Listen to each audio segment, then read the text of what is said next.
Number 492. Chairman, I'll come down here so I can see everybody's face. I'm sure you'll have a question.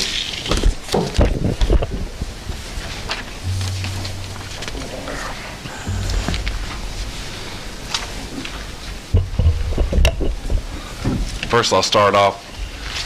Representative Hitchens started off, said, another gun bill. I said, no, sir, this isn't a gun bill.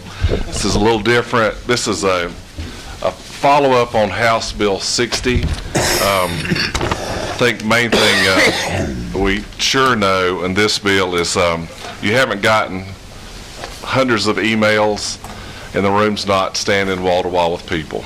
And so, but House Bill 492, I really want to just start off thanking the Probate Judges Council, Mark Middleton behind me here, Georgia Carey, of course, always kind of looking over my shoulder, helping me, my local probate judge, magistrate court judges in my area that we sit down and kind of work all this through with, just addressing questions from House Bill 60. These bills are complex. You start out with something real simple, but I'm just going to kind of go through it. Because I know if I do it now, I'll answer the questions that'll come up. But I just, and we'll kind of go through it section by section just to make sure we're all on the same page. We'll start on section 1. Once you look down and see on line 19 and 20, you should be on LC 41047OS. It is a sub. You'll see this written 3 times in here. There was some concern with different departments within the state that when we passed House Bill 60, we undid the code section 1611-130. And this 1611-130 is the list of exceptions that's out there. Just like we just heard about Representative Gravely's bill on the exception of law enforcement to go certain places. There were some people thought that this 60 undid 130. We don't agree, but we put this in here in 3 places to answer it. And I hope you'll see that I've just been so congenial to try to answer all these questions. But that's why it's there. Section 2, we'll keep moving. Now this is in, and I'll just go 1611-127. This is carrying in unauthorized locations. And you look on line 25 as the first change. And this is a clarification, you know, and I want you to read this, read along with me as I say it, you know, and unfortunately we didn't print the whole code section for you, just little bits and pieces to save paper. But in line 25, it'll say that you cannot carry a weapon in a government building as a non-licensed holder. And in that part of the section, there are 7 different areas where you can't carry as a non-licensed holder. And so it's real clear, you know, like in a courthouse, you know, you can't carry in a jail, blah, blah, blah. But that first one is as a non-licensed holder, because remember in 60, we allowed the carrying in a government building of someone with a license. And the only time it's prohibited is when there's active security at the government door. And which this is to clear it up, because out in the communities, they thought anybody could carry in a government building. We're stopping that. Line 26 is on number 7, you know, within 150 feet of any polling place, and we're adding when an elections are being conducted and such polling place is being used as a polling place as provided in section 27, blah, blah. Okay, this was where we found, you know, folks, there's lots of different buildings that are used as polling places. There are churches, government buildings of all sorts. So we really defining it, that is an off-limits area during election time, absolutely staying with the 150 feet. It's just clearing it. And then again, you see the next line, the 29, 30, just like we looked in section 1. We're not undoing anything. Section 3 and 4, the same thing. This is in school safety zones. We're not changing anything in 130 there. We're not changing anything in section 4 and how it affects nuclear power plants.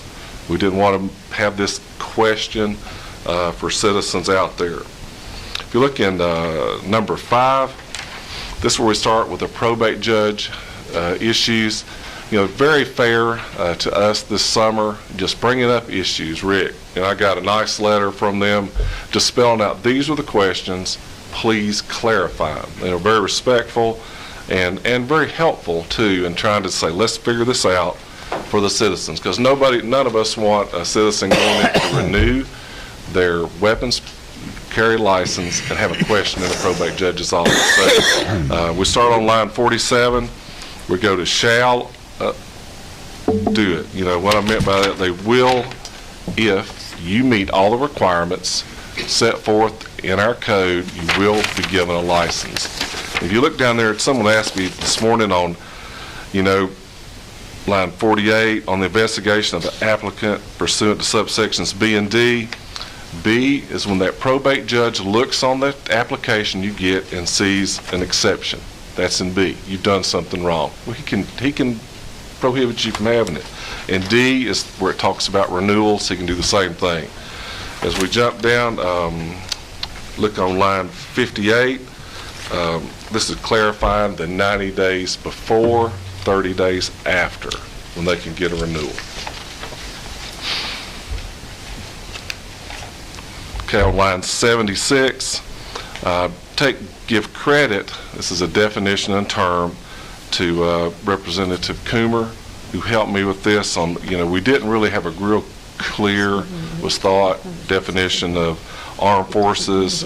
Representative Coomer, is the military, helped us with that, and that's really in this little section, on page 3 where it really talks about that. Just making sure, because remember, we won't allow folks who may have been honorably discharged, and now it says, like it says here on lines 91, a written letter, that they can get a permit so they can work in the security industry. And that is going to be, we felt, been very advantageous for them. I do want to call your attention to line 86. We had the word issued to or maintained by. Remember this, and when you are issued this permit, then, or license, you maintain it by your good behavior. If you do something that get 2 misdemeanor drug possessions, whatever, convictions, it can be revoked, and that's what comes up in just a few minutes. We go down to lines 105. This is where the biggest contentious part of it was fingerprints on renewals. And we'll just kind of take a minute as we look through that. We're saying that, once that you've got that fingerprint done by some probate judge in the state, that means you have a current license, like many of us do, that having that license says you've been fingerprinted. And so we got past that. We wanted to make sure that was just very clear. We get back online here. And now that when you do your renewal, you'll do a non-fingerprint based check. Very clear. If we look over on 118, it's just the same, just goes back, refers back to 105 to 115, clears up the language, no fingerprints at renewals. We look down here on 130, really talks about judges revoking licenses. We want to make sure and very clear that if you do something to get your license revoked, it is reported back to GCIC. They know about it. It's out there.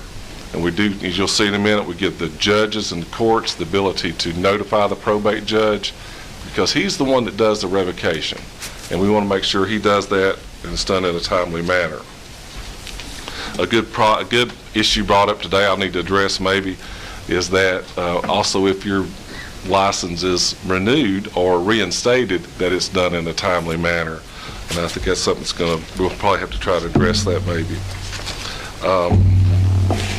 As we go over there on 135, we're talking about our judges right there and just empowering them to ask. Lines 155, this is an ask by the probate judges. If someone wants to lose their license and notify them, they didn't want to have to call everybody, and there was no way to do this part of it that's in the law, so they wanted that struck. Look at 163. We're talking about law enforcement's access to records in the probate judge's office, which I think we all felt was appropriate. They should be able to do it. It gives them some follow through. They have a very strict method in law enforcement of how they access needed law enforcement data from each other. It goes back to even on the license plate reader bill we heard earlier, where if someone's doing it just for pleasure to check on their girlfriend, that thing is found out. They look, and it really is enforced, and I like how that's done. That's why we put that in there for them. Look over on 177, we'll start in there.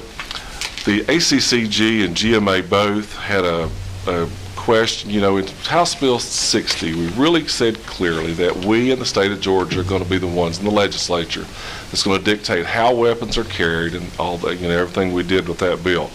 One thing we did, we give counties and many other groups the ability to self-regulate. And one thing we hadn't thought of was in a county has unpaid volunteers who may be coaching recreation basketball or whatever, that at the county, because they're volunteer working for the county, they should be able to determine whether or not that individual should be able to carry a weapon or not. And so we're giving that power back to them. And then just on the very bottom there, we give on 197 the ability for probate judges to talk to one another. And that's something that was not in there. So we took a lot of time, committee, just to try to answer questions from, you can see it's kind of scattered around. It's kind of hitting this and that. And we're just trying to take what we did in 60, clear it up, and make sure we're on the right track. Mr. Chairman, I'd be glad to answer any questions. Well done. All right. Committee members, here's a question.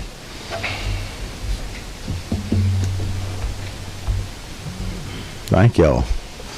Do we have anyone here that wishes to testify? I see some familiar faces out there. Yes, ma'am. If you would come up and identify yourself, and remember, brevity is of a value here. Hello, how are you? Thank you, sir, and I certainly will be brief. Thank you all for hearing me. Kelly Persons with the League of Women Voters of Georgia. I know I'm not a usual face for this committee. We do a lot of elections work.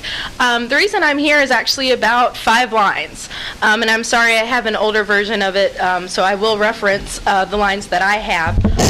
If you all will look on line 7, it does say we understand why we are making this change, but my issue is actually that it specifically says code section of the election law should be the guiding principle in the poll location. And then we also have line F that gives a list of exceptions. If you all, and I'll read the election code so you all know exactly what it says. But the election code that it references, 212413, explicitly says, no person except peace officers regularly employed by the federal, state, county, or municipal government or certified security guards shall be permitted to carry a firearm within 150 feet of a polling place.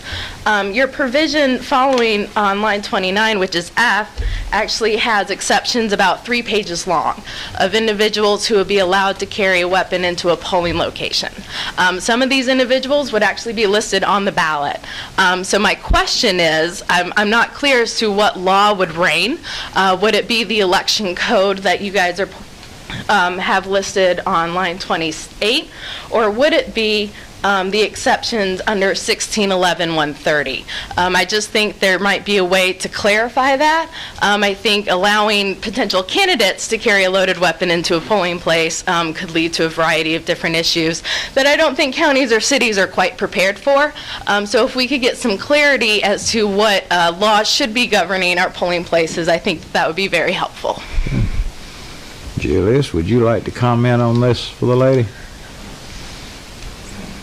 No. No, I didn't think you did. All right. Mr. Jaspers? I have no comment. That was not... Would you like to hear the question again?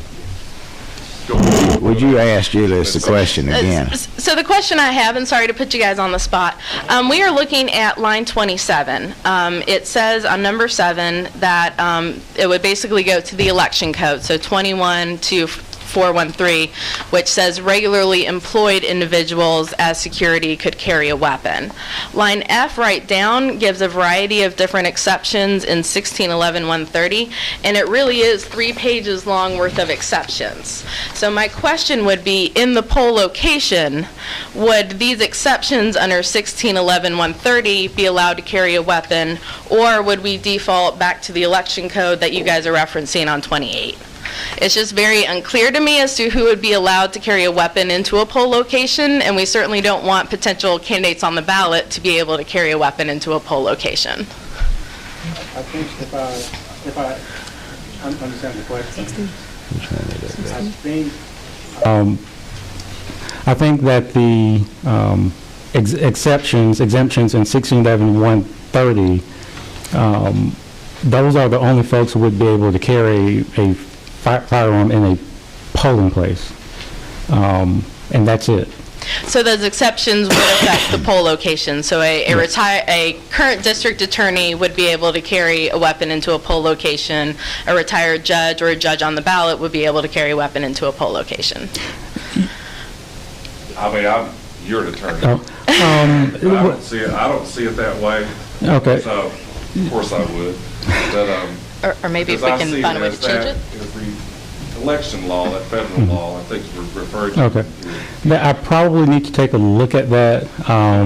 Yeah, I think I need to take a look at that because the code section for the state exemptions may not impact upon federal election law. So that's something that Because my question would be, if her statement is true, they would be able to do that today. Mm-hmm.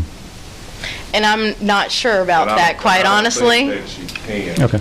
based on the election law. I mean, that's I'll be glad to ferret that out more, but I cannot, because that would be current law today. Because what's going on in 29 and 30 is just reinstating current law today. Is that not right? Correct. And so, knowing that, it should not change how anyone in 29 and 30 would affect in a polling place.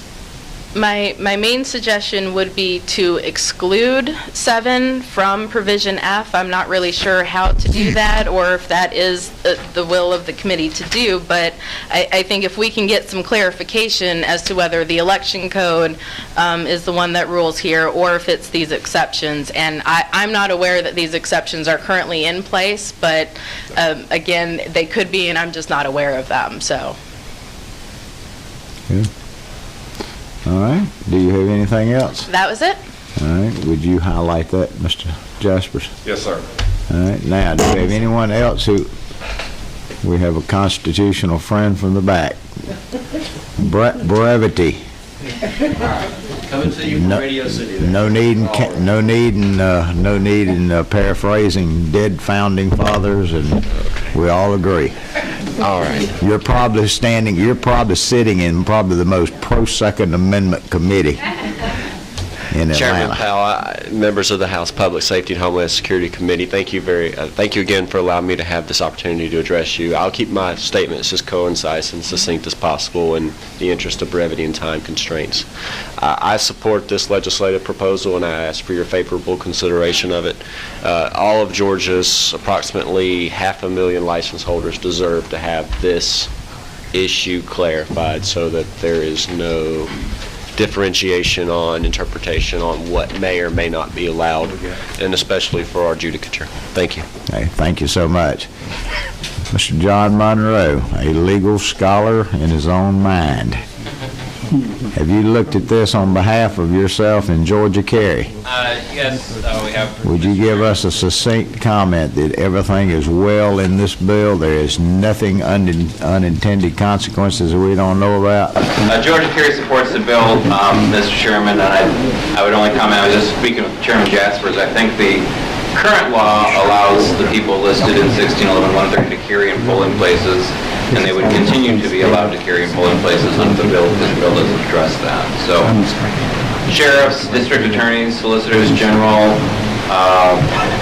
clerks of superior courts, all those people are elected officials, and they can carry firearms in polling locations today and still will be able to. Very good. I might take just a minute to introduce my counterpart from the Senate. Mr. Chairman, would you like to come up and greet your counterparts over here on the House? You're doing a phenomenal job. I appreciate the work you're doing, and I look forward to good legislation in my Trust me, we're sending you over a boatload of it this afternoon. I'm sending you a boatload too. Good deal, good deal. Good to have you, Tyler. Great to be here. All right, ladies and gentlemen, any other questions from the committee members?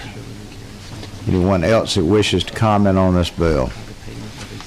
It's been anointed then. If I might make, before the chair entertains a motion on this bill, you would be sure to check on the lady's question. Yes, sir. And be prepared, if need be, to have a Rules Committee amendment clarifying if need be. Very good. What's the pleasure of the committee? We have a motion do pass as a committee substitute. We have a second. Any other questions? Any comments? All in favor say aye. Aye. Opposed? The ayes clearly have it. Good job, Rick. All right.